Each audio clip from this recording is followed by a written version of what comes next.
This show is making me tired.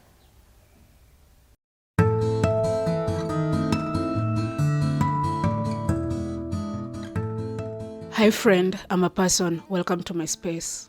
When I wanted to do this show, I wanted to review the Supernatural series, but I realized it was going to be a way too big of a project for me to start with, so I decided to do a spin-off. I watched Supernatural for the first time in 2022 and I was immediately obsessed. I wish I watched it earlier. I always find it fun when you get to talk about a show in real time. And I have watched the show several times. I like the first 5 seasons. I've watched it I don't know how many times. Before I talk about this world, my name is Wangoi and welcome to my space. Please consider subscribing. Going into the show, I did not expect it to be good. I asked myself why this was a thing, but I was curious. Again, after 15 seasons, I did not think there's any other avenue to explore. They had exhausted the show. 10 seasons of average and below average storytelling. That was more than enough. They had 15 seasons. They squeezed everything out. There was nothing left. And so I was curious about what story was left to tell about Mary and John. Spoiler, there's nothing new. The characters' faces are new, but it's still the same thing. It's still the same. The monsters are repackaged and the overall story feels too familiar. But at the very least, it's just 13 episodes. But it still felt like a chore to watch. And I thought this would be a fun watch, like Too Bad That Is Good. But oh my god, this was a chore. Honestly, this could have been a 40-minute episode, which they did in the original show.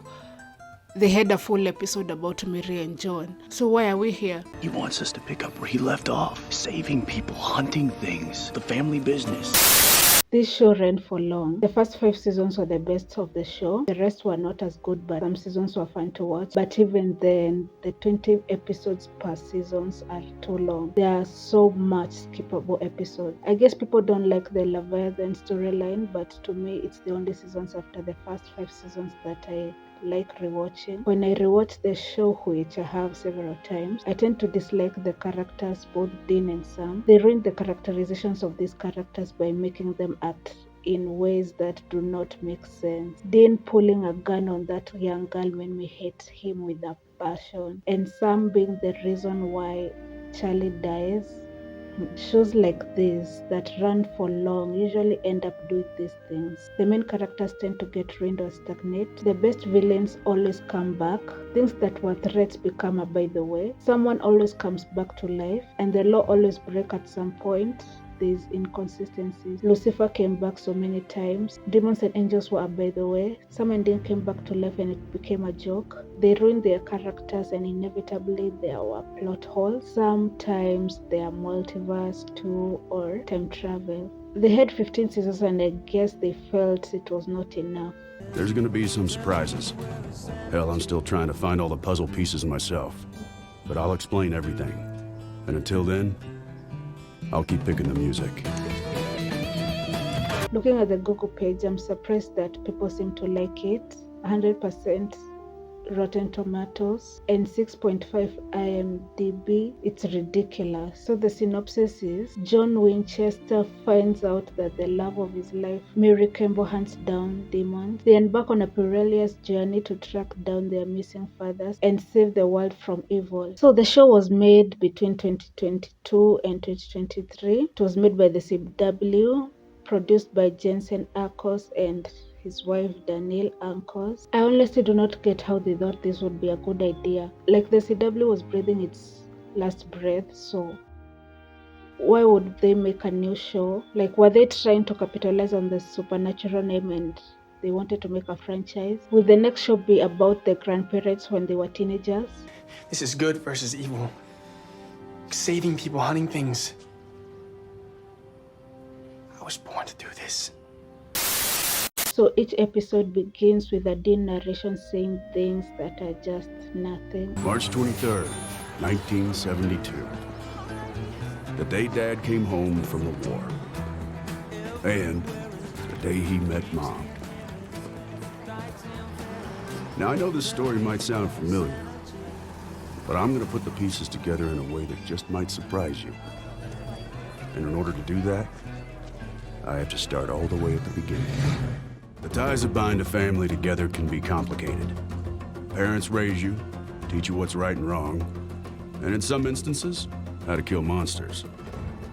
But no matter who you are, there comes a time when you have to break from them and make your own way. And if you're not careful, things can get pretty ugly. There's no map to being a hunter, no playbook. You gotta follow your gut, but that can only take you so far. Truth is, you can't do it all on your own. You need other people to help guide the way. Your friends, your family. Otherwise, you just end up lost. Fighting the battle between good and evil isn't easy, especially when the first monster you have to face is the one inside yourself. Spending a lifetime of hunting monsters takes its toll. There comes a time when you gotta let out that pain inside you. If you don't, it'll eat you alive. Hunting has a way of changing a person. After a while, right, wrong, good, evil, they all start to look the same. And then it makes you start to wonder, who's really the monster here? Them or me? Comes a time in every time when the fight starts. And the difference between winning and losing isn't whether you have the whole wooden stake or the silver bullet. It's whether you got the grit to get the job done. You obviously must see the main show before watching this or you'll get lost. The pilot episode, which I do not think you can call it that, starts with a Dean narration acknowledging that the story is familiar, which is a great start. So John is from war and he has PTSD. After seeing his friend die, he gets a letter from a stranger that is from his father. Mary is looking for her father after he went on a hunting trip and did not come back. We also meet Carlos and Lata, who are also hunters. Now the pilot and the story is familiar to the pilot of the Supernatural. They both are looking for their fathers after going on a hunting trip, and that is the motivation for the whole season. Mary wants to live the hunting life, which is explored in the main show. John wants to find more about his father, who is part of the Men of Letters. So most things will not make sense if you have never seen the main show. Also, the dad leaves some clues here and there, sending them on missions just like the main show. So Mary's dad is captured by these creatures called the Akridas, who are the least interesting monsters you will ever come across. Also, they look like this. They are the main antagonists of the season. As a pilot, this left me indifferent. It felt like nothing because I've already seen the Mary and John show. I also think the editing is worse despite being made after so much experience. The acting is bland, nothing special, which is not made better by the writing. It is obvious that the writers were tired of this and they want to move on. Everything is just bland.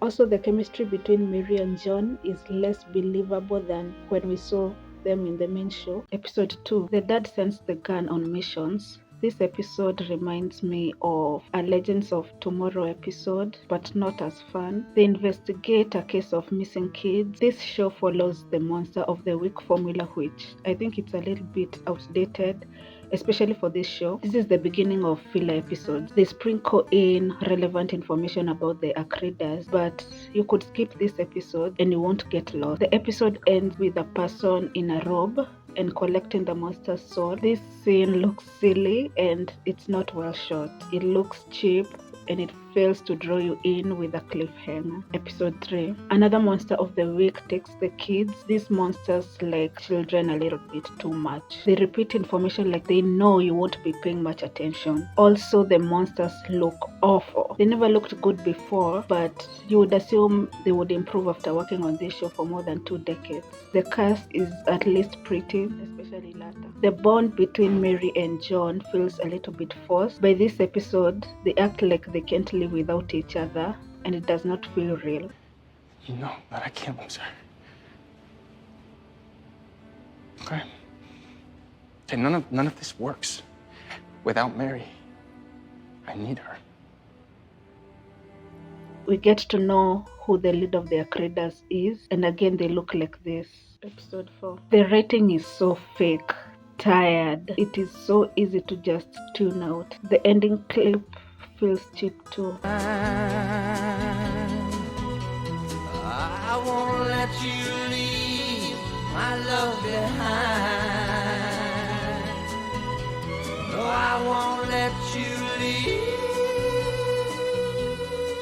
Episode 5, I have nothing. Episode 6, I am getting irritated. I want to skip episodes. So Lata is a pacifist that is a hunter. John is kind of stupid. He runs towards danger without thinking. It makes him look stupid. John and Mary arguing was so boring. Okay, can we talk? So you can lecture me about putting myself in danger? I'm good. Thanks. It's been off for the past couple of weeks. I should have noticed before. I'm not the only one who is worried about you, John. Everyone is, especially Carlos. He told me what happened. What you did to Mars Neto. I did what I had to do. You know, I'd do it again. John, we've been hunting nonstop since New Orleans. Maybe you need a break. You gonna bench me, coach? No, John. Because this isn't the big game, it's life or death. You think I don't know that? I don't know what you think. So just talk to me, please. I let you walk around inside my head. See everything. Now I need you to let me into yours just a little bit, so I can help. Okay, you wanna help? One in my head? Fine. This morning, we cremated a woman who used to be on her, just like you. I mean, don't you get it, Mary? Every moment that you're out there hunting a monster is another moment that you could die. And I will not be the person to wrap you in a white cloth, put a knife in your hand, and send you to the afterlife in a blaze of glory. So yes, if getting you out of hunting alive means pushing myself, that's exactly what I'll do. So you're doing all of this for me? That's the only reason? Well, there is the whole saving the world part. That's not what I meant. Your mom told me about you in danger. And how you run towards it every single time since I don't need you or my mom psychoanalyzing me. And I don't need you using me as an excuse to avoid your issues. The whole show should have been an episode, like a special episode. Like, yeah, do that. Instead of making a whole show, make special episodes. Also, the acting sometimes is noticeably bad. The relationship between Mary and John becomes more and more unbelievable. Their romance is not well written. Somehow, the more I watch, the less chemistry I see between them. So we are halfway through the show and I cannot wait for it to end. The villain asks the science guy to work faster. Why can't villains just get along with their subordinates, united by evil? I always found Mary from the main show boring, especially when she's played by her. Also, kissing when they are in danger. And at the end, Tom Welling is here. I last saw him in Lucifer. I think the dad also came back mid-seasons in the original show. Episode 8. Villain whistling. Loki is here. The episode is about music. I'm convinced that the show was written using a template. They act, talk like you've already seen this before, and they're just filling in information. The story and the character arcs feel so tired. Also, Tom Welling annoyed me. Oh, fighting monsters isn't for everyone. The only thing I like fighting is the wear and tear on the timing belt. I'm a mechanic. Had the bad luck of marrying into this craziness. If your husband's a hunter, you thought I'd heard of him. Before he died, he was a man of letters. You mean to tell me that my daughter's teaching family secrets to the son of a mole man? A mole man? Men of letters. M-O-L. The acting too. They play a full song at the end of the episode. Even the filler episodes have fillers in them. Episode 9. So Knockoff Gadegi wants to kill John. John is always eager to die. Carlos uses his hair to fight vampires, which is cool, but I didn't know that vampires hate holy water. Mary's plot armor is working overtime. Episode 10. Carlos and Lata are at least fun to watch. I think some of these characters are from the original show. Episode 11. John is arrested for killing Kyle, who was possessed by an Acrida, and the Acridas are aware of Dane Winchester. At least Mary and Betty are mature. Episode 12. Pennywise is here, and so is Rowena. I remember her. Lata and John are more believable to me. John does the heavy acting breathing technique. Almost every story bit reminds me of how they already have written this story. It feels too familiar. In a way that I've already seen this story, so what's the point? John's arc of being on the run just ends. There's no point to it. The finale, episode 13. Bobby is here, and so is Dean. So the Acrida can be killed using something that is from another world. But the Acridas are from another world, so why can't they kill them? The queen's motivation sounds like that of Geto from Jujutsu. She wants to get rid of humans because hunters die to protect them. She wants to protect the humans, so instead of instructing the Acrida to get rid of monsters, she wants to get rid of humans. But the hunters are also humans, so... And is that a skybeam? So the famous car acts like the weapon. So let's learn about why Dean is here. But I'm not from this earth. And how did you get here? When I died, I made it to heaven, and she was waiting for me. So I went for a drive, and then I took a little detour. Through the multiverse. So what were you looking for? That's a good question, Carlos. I was looking for my family. See, I come from a long line of hunters. I guess I was hoping that somewhere out there was a Earth that had a version where my family had a shot at a happy ending. When I was driving, I caught wind of the Akrita. Turns out that they were one of Chuck's last creations. Who's Chuck? God. It's a long story. Duh. It's a long story. Duh. Jack could have just destroyed the Akritas. He is God. So the events of the yellow-eyed demon are still going to happen. And the show ends with a montage, which is the best way to end a show. The autumn moonlights my way. But now I smell the rain, and with it pain, and it's heading my way. So again, the story of John and Mary feels like they are shoving their relationship down our throats. In the original show, their relationship to me seemed to be a means to an end. Sam and Dean had to be born. Their love story was not something that was so unique. So a full season of their backstory that eventually leads to the first season of the original show is like a full circle moment, but you're just running laps. We already had the full picture in the main show. Lata and Carlos are just hunters like all other hunters. They are not the most interesting pair, but they are passable. To the overall story, there is nothing new added. What the Supernatural show did for the first 5 seasons was have such compelling mystery that even the filler episodes were interesting to watch. Because you are in a new world, the setup of Mary's dad missing and her wanting to live the hunting life is not new. It is something that we saw get explored several times in the main show. They had exhausted every avenue of this world in the 15 seasons that it aired. So, is there any way that this show could have worked? No. This was unnecessary. The writers clearly were tired of this. This show did not need to be made. I know it's been a big deal to see the OG characters in the show, the boys, but I couldn't care less. Speaking of, I hope they let that show end in season 5. After watching Gen V season 2, I was like, yeah, let's finish this. Yeah. I'm convinced if they keep going, they will ruin the show. Thank you for watching and sticking around. I hope to see you next time.